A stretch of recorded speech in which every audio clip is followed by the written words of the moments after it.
Hello, welcome. This is Introduction to Islam. I'm David Hollenberg, the professor for the course. Here's a picture of me so you know what I look like because I won't be in front of a video camera for this course very much. Yeah, just a few words about me. I grew up on the East Coast, started studying Arabic and Islamic studies relatively late, I guess, compared to how some people do this, but I was 25 when I began studying. My other hat at UO is to direct the Arabic program, but I am an Islamicist as my main field. And what's a little bit different this summer, is I'm sitting here in an office of a private institute in Amman, Jordan, where I'm directing a UO overseas program. So since I don't, my responsibilities this summer don't involve teaching, I decided I could also teach this online course. I think I'm gonna be. It's more than likely I'm gonna add some materials from just the day to day in Amman, Jordan, as things arise. It's just kind of fun. So I might do I already did one or two actually impromptu interviews with taxi drivers and shop owners and people I meet here. I'm starting to make a few friends here, and yeah, I'm just on as topics that relate to the course. So that's a bit about me. And I guess the other thing I'll mention, I did my PhD at the University of Pennsylvania in Near Eastern languages and civilizations. I've been at UO for 7 years, and yeah, I've taught this course in person 2 or 3 times, and this is the second time I'll be teaching it online.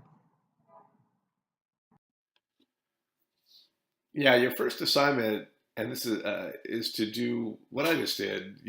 Just give me an introduction, but I want you to do this in writing and online and in your discussion groups.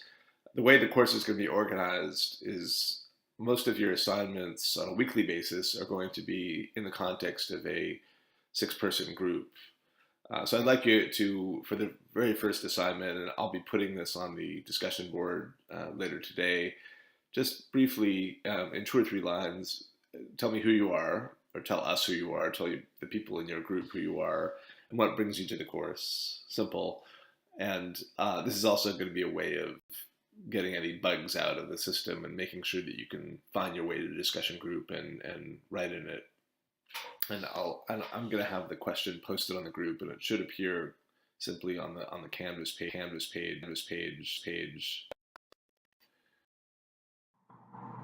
Okay, so what I'd like to do is go over the course description with you. So if you'd open it up and click on it here.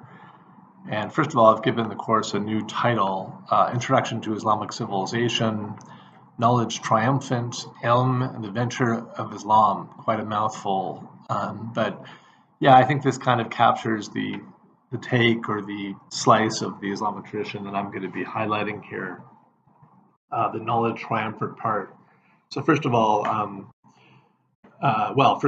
before even that, Islamic civilization. So we'll be talking about that in the next couple of lectures. But and the way that I'm thinking about this is Islam is a religion, but it's also a context for a diverse, complex, very rich society, which included non-Muslims in the contemporary period, and in particular in the classical period, which is really going to be our focus. Um, Really, the reason I do this, or maybe it's perhaps the justification of what I'm doing, is that all of the main concepts, the ideas, the religious forms, the symbols, the sort of deep structures of Islam were formed in the classical period, which could roughly be delineated between the 9th and 11th centuries. And so it's this period which is going to be upon which we focus. So we're really kind of looking at the heart of the Islamic tradition when it was really came together and was established as a coherent, independent tradition, and when it was a dominant society in the world. We'll also be talking about, obviously, contemporary takes on these concepts because things do change over time. But um, in a way, I think it gives a bit more perspective than just focusing on the contemporary period to look at things this way. And in this period, and this is hence the title, Knowledge Triumphant, Ilm knowledge. Ilm is the Arabic word for knowledge, religious knowledge, it was really a society which valued knowledge, religious knowledge of all types. And so, in a certain sense, it's those who possess knowledge, the ulama, the scholars, who are really defining what makes Islamic civilization Islamic. And this venture of Islam, I'm actually giving a kind of shout out to Marshall Hodgson, who's the foremost American historian of classical Islamic society, and his book, The Venture of Islam, which is probably the best thing in English written as a sort of it's a 3-volume history of Islamic civilization. I'm not assigning that as your main course book for a number of reasons. The main one of which is it's exceedingly turgid writing. At times, it's difficult to read. He doesn't. The way that Marshall Hodgson writes and thinks is that he's extremely subtle, so it can make it hard for your first read about Islam. So I've given you a few sections from it, so you get a taste from it. But I'm going to be encouraging you to purchase it, I think, just on your own. But we're going to be reading a more contemporary American-style textbook sections of it that I'm assigning chapters of that I've made PDFs for online. Anyway, that's where the title comes from, and I've given you this picture of actually a cohort of mine in Yemen who's a scholar there, and his personal manuscript library. So it's just a beautiful photo of a Yemeni scholar at home with his library. He was showing me his books, talking about the contemporary ulama, the contemporary scholars later on. So you can see the dates here. First date will be the one familiar to you. The second one is the Hijri date. So Islam has its own calendar with 12 months on the lunar calendar, and of course the year starting with Muhammad's hijrah, his emigration from Mecca to Medina. So it's the year 1428. The course is online, as you know, of course, and I'm teaching it as an asynchronous course. So there's no particular time of day you need to hear these lectures. However, I really do need for you to not get too far behind on a weekly basis. So in other words, I don't need you to watch it within 3 hours of when I post it, or even within 24 hours. But ideally, you'd watch the videos within a day or so of when I post them.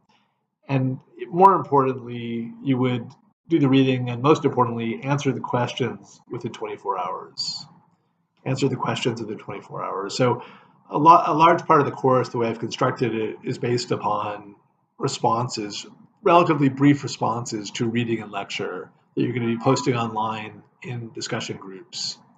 So you should be, if you click on the group, the appropriate link, you should sort of see yourself in a particular discussion group. I have to look at the student view to remind myself what you're actually seeing, because what I see is a bit different from what you see. But I'll do that and give you more specific instructions if it's not obvious. But yeah, so that's going to be a big chunk of the class, as you'll see. So let's just sort of walk through the course description here. Yes, the course is designed to introduce you to central aspects of history, religion, literature of classical Islamic civilization. The majority of the course will focus on concepts from the early and classical period, 7th to 10th century, the central Islamic lands, that is the region that is known today as the Middle East, and but getting also into Iran. Through lecture, reading, and discussion, and this is obviously online discussion, in other words, written discussion, students will gain knowledge of the conceptual frameworks and cultural forms of classical Islamic society, as well as analytic tools to productively pursue further study of these fields. So I'm giving you bits and pieces of different textbooks. So one of them is a nice, very brief, concise history, Montgomery Watt's History of Islam, a short history. But mainly we're going to be using this, Montgomery Watt is actually a Scotsman who died some years ago, excellent Islamicist. William Shepard is an American who's quite contemporary, and this book, Introducing Islam, I quite like. And that's going to be, I'm going to be using his book for the secondary source readings. But a big chunk of it, and I really like to depend on primary source readings in translation. And brief video clips. And so they're going to be used in conjunction with Shepard to introduce you to this tradition. So by the end of the course, I hope that you will have become familiar with several core concepts and themes in Islam, analyze, improve your capacity to analyze primary sources, of sources in translation, obviously, to discuss some secondary scholarship associated with areas of Islam, and to describe approaches of the academic study of religion in North America, and finally to empathize and critically engage with a culture and civilizational complex different from that found in 21st century North America. So, here, whether you're a Muslim or a non-Muslim, uh, all of us are, at least in my humble opinion, to some degree or another, strangers to the 10th, 8th to 11th century Islam, which again is the focus of the course. So when we get into the contemporary period, on the other hand, the relationships and the level of commitment and level of knowledge differs if you are a Muslim and you're going to be coming to it with your own perspective.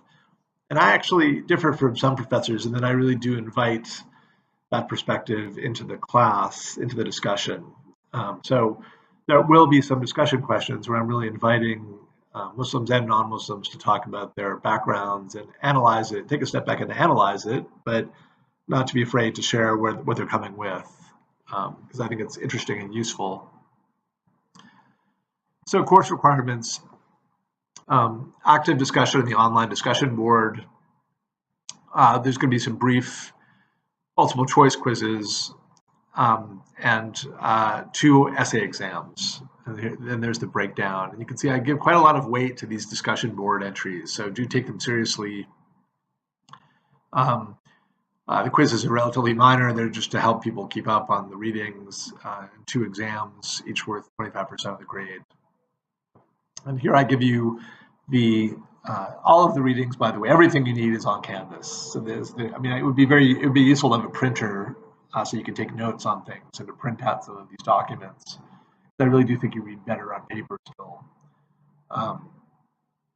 And just to take you through some of these readings, the first one is going to be this biographical dictionary entry almost right away from the Ibn al-Abbar's Kitab al-Takmila.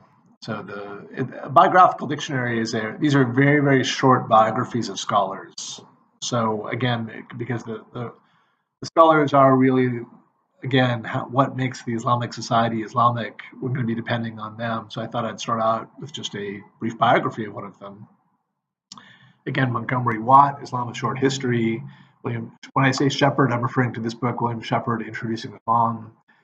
Hodgson, if you're going to buy one book, if you're into it, you really want to go a bit deeper than I can go in these brief lectures, I would get this book, Marshall Hodgson's The Venture of Islam, Volume 1.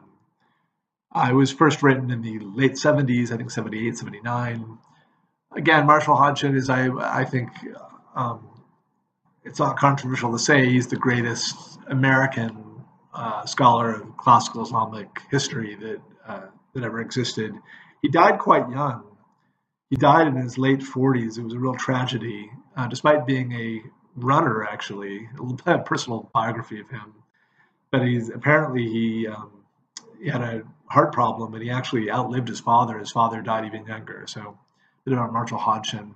So he's somebody, I'll say about Marshall Hodgson, because he's I said his prose are turgid, and they are, but he can be at times a bit personal when he writes. And so you almost get a feeling you get to know him. So he's kind of we all think of him as a kind of a teacher, even though we've never met him, because he died in the 70s.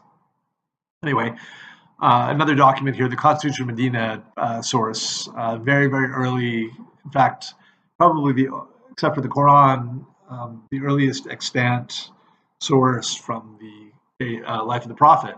So obviously very important. The Quran, of course, we'll be reading from Pickthall's translation of the Quran, and then also this translation of chapter 82 from Michael Sells. And I think for the rest of these, I'm not going to take you through one by one. And we'll get to them as we do. And let's see, for the last bit here, course expectations, requirements, and workflow. Yeah, we're packing 10 weeks into 6 weeks. So it's up to you when you do the work, but you do really need to stay up on top of it. I think 2 hours each weekday on reading is lecture is probably more than you need. I think probably it's more like 6 to 8 hours a week will do it. But you do need to set that aside that kind of time. And again, these weekly group discussions are going to be really crucial. I need you to sort of keep up with those. I'm giving extra credit for those of you who post within 24 hours of when I give the assignment as an incentive. I expect standard formal written English on all this course. So please, don't write it like they're text messages with smiley faces and no caps and all that. In other words, please don't use your phones to write these. Write these in good standard English, and I will be assessing the quality of the rhetoric, not just the content. I mean, to me, they go together. It makes an impression, and it impedes the thinking if it's odd written English. This is something, I mean, as you have questions about the material, about the contents, I would prefer if you would raise them in the group rather than to me, and I will answer them. But because I think we can all learn from each other's questions just as in class. So please go ahead and do that. And there are going to be several quizzes with multiple choice and IDs starting next week, and exams, 2 essay exams due at the end of weeks 3 and 6. And that's pretty much the story.